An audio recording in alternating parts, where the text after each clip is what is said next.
So slip and slide tongue as Nia and Morgan is talking. Morgan is talking and complaining about Ray J. Um, Nia is telling Morgan that she's pregnant, and she's having an issue with Soldier Boy because he's over in Brazil and all that stuff, and it's just a mess. And I can't really talk to him, can't really communicate. Morgan was like, "Are you happy?" Of course, she's not happy. She's with Soldier Boy, dear. Let's just get Nia fully out the way. She tries to call Soldier Boy through FaceTime. He has a whole bunch of dudes in the back and a couple of girls.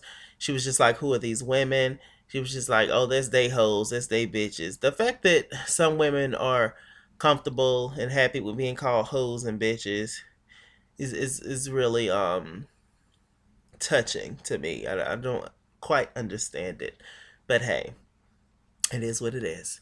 So they talking or whatever, and she's just like, "I want to talk to you about a lot of things. I have something, to talk to you about." And he was just like, "What?" "I have something I want to talk to you about." "What?" "Just get it." So, they ended up not solving anything. The guy tapped Soldier Boy on the shoulder. He was like, "Look, we gotta go." And that's just it. Like, hang up the damn call. It's time to skedaddle out of here. You gotta go on stage. And she was just like, what did she say? Something about, she meant to say she was saying something, but he heard it as stressed out. And she was just like, "You stressing me out." Then he gets up and leaves. And uh, a child, honey, a child. Unfortunately, she ended up having a miscarriage, though, later on in the episode. Masika Malika and who else? Masika Malika and Young Bird working on this song, Hazel E scraps. Masika Malika has no problem taking Hazel E songs. Apparently, to her, she says that she was never her friend. She has no loyalty to her, and it's unfortunate that Berg was gonna throw away the song, but it is fortunate that I was able to take the song. So she took the song from Hazel E, and she's very proud about it. They sitting around in the studio. Young Berg's B Day party is coming up.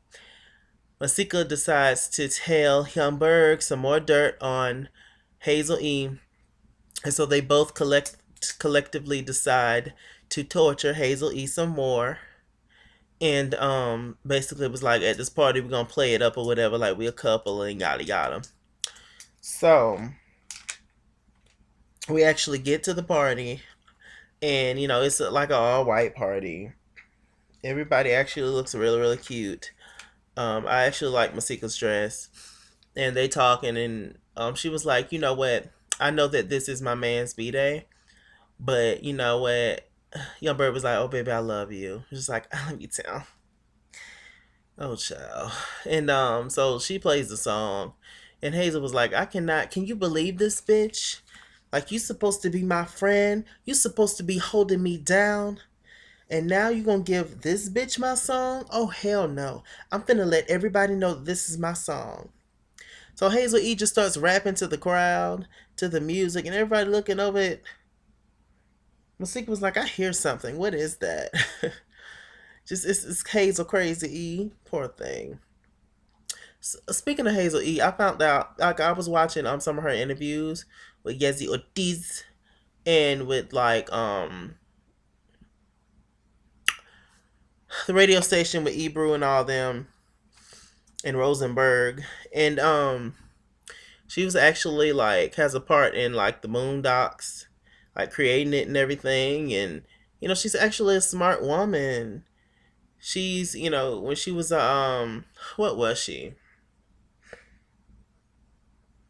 She wasn't an assistant. She was in PR. She was doing something before she decided to become a rapper, and she helped launch a lot of people's careers. And she has a degree and all that. And Hazel is actually really really smart. And she apparently, according to her, she actually brought up the idea of Love and Hip Hop Hollywood to Mona, and Mona, I guess decided to just kind of go with the ideal and kind of make it seem like she took all the credit. And they asked her, did she, is the her being the creator, or pitching the idea to Mona about Love and Hip Hop Hollywood, you know, that is she seeing that in her paycheck?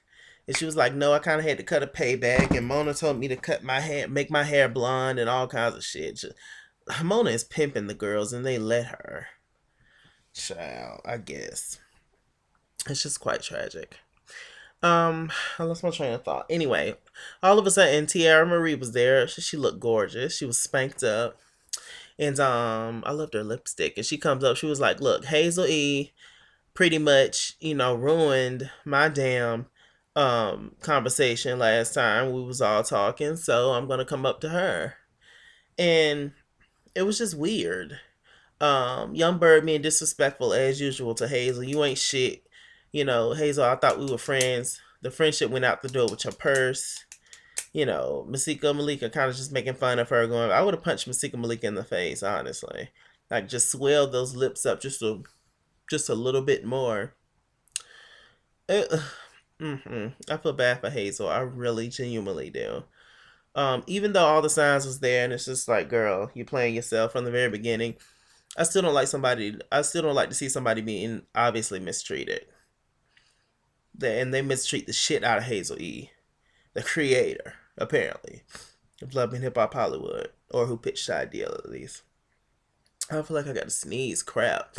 Hopefully I don't. Ray J walks up. He was like, I came with Hazel. Hazel's looking better and better. I told y'all, there's the lighting and the makeup and the hair and all that. But Hazel is really, really looking nice. She's not an ugly girl at all. Whether you love or hate your watch, it was the second highest rated movie on all of cable this year so far. The second highest rated movie on all of cable so far, the Aaliyah movie. Wendy Williams talking about it now. Flowers in the Attic was number one, or is number one, yeah. And then Us. So thank you. We all have opinions, but I must say, if you still want to see the Aaliyah movie, it comes on tonight at 8 o'clock on Lifetime.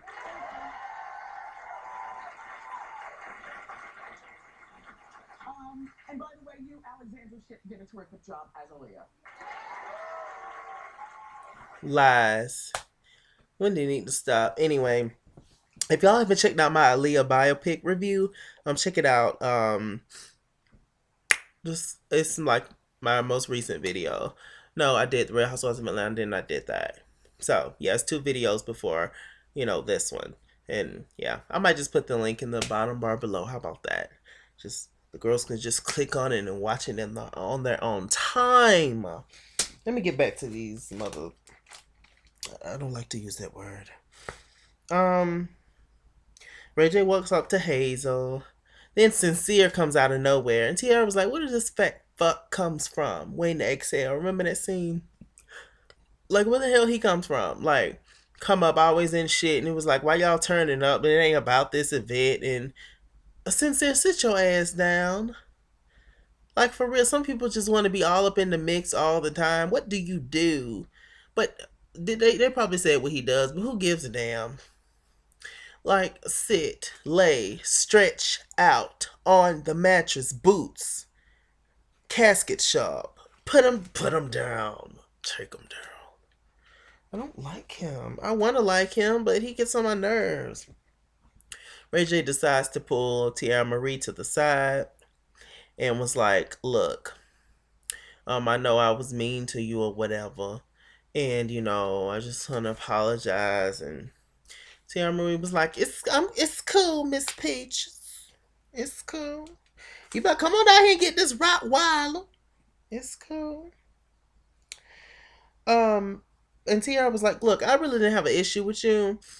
And Ray J had brung up Princess. She was like, look, I don't have an issue with Princess. And I didn't talk about Princess until that bitch moved my stuff and started talking about my stuff. That's when I had an issue with her. She's childish. You need to check her. Ray J, come on, man. I'm just trying to talk to you, about this and like, what's really going on?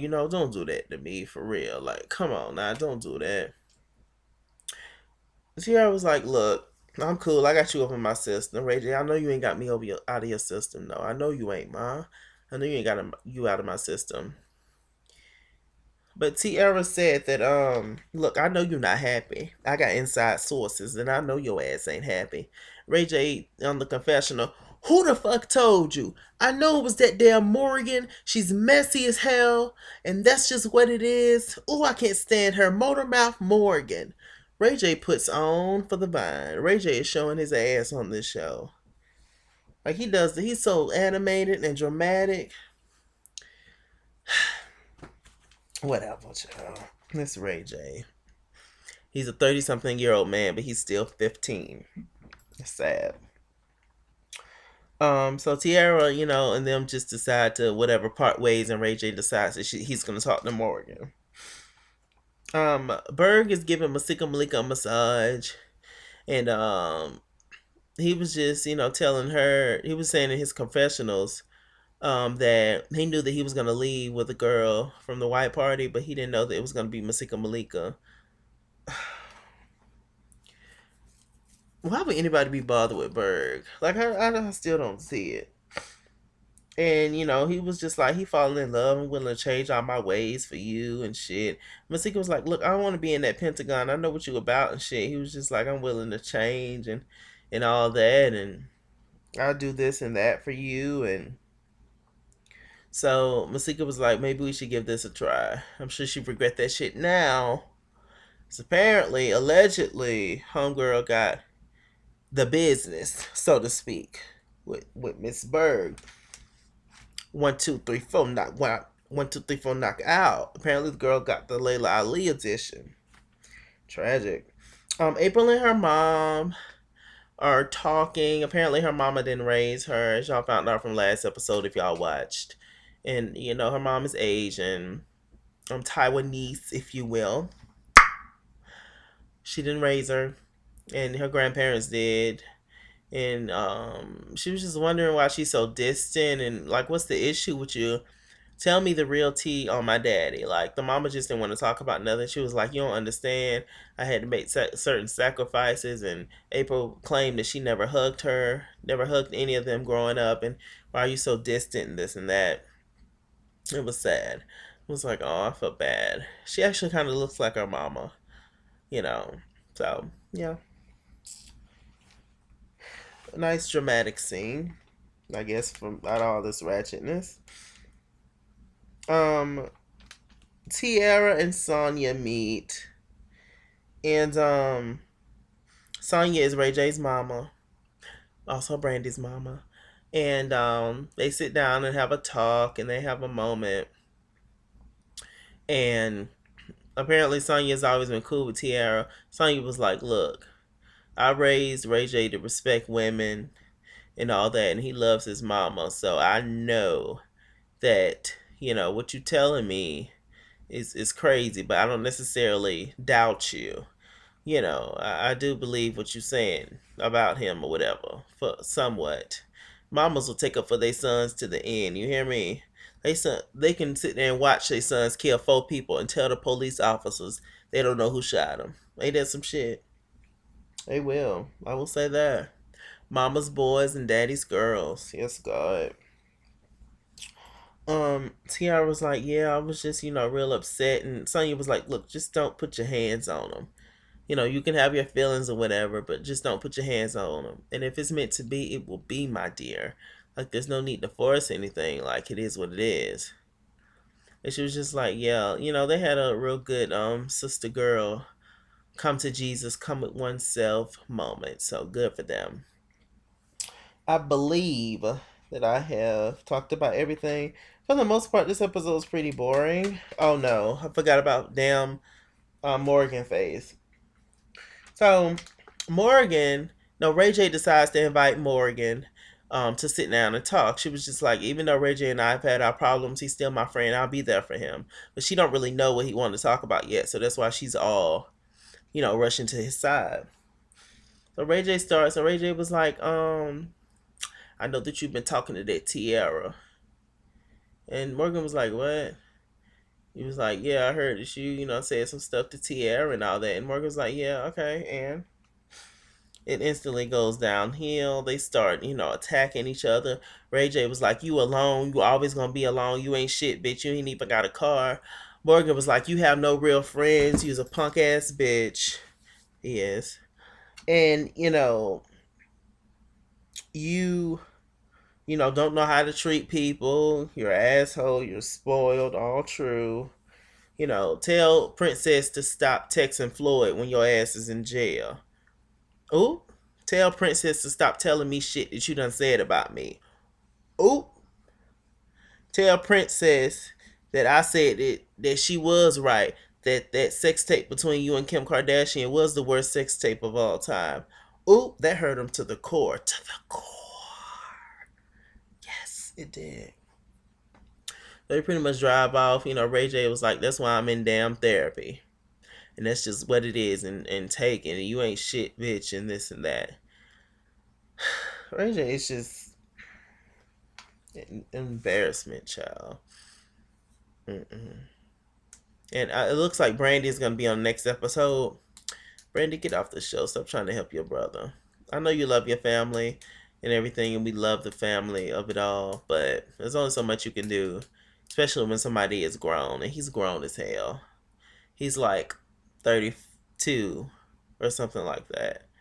And it's like, girl, he's always been Dorian. His character on Moesha, he's always been Dorian. If y'all know the show Moesha and y'all know when Dorian got on there, y'all know what I'm talking about.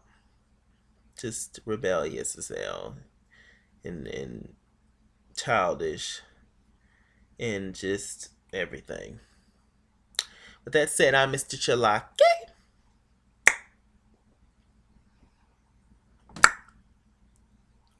I should lick my lips while I did that. Yeah. I'm Mr. Chalake on Google Plus. Follow me. I am at It's King's World on Twitter, and I am Chase King here on Facebook. Like, comment, share, darling. All those moments. Shake it up, cause the loving ain't the same, and you keep on playing games like you know I'm here to stay. Shake it up, just like a cow commercial line. Really gotta get up out of here and go somewhere. Gotta make that move for somebody who appreciates all the love I give. Boy, I gotta do what's best for me. Baby, if that means I gotta shake it off. Shake, shake, shake, shake. Ooh, let it do do.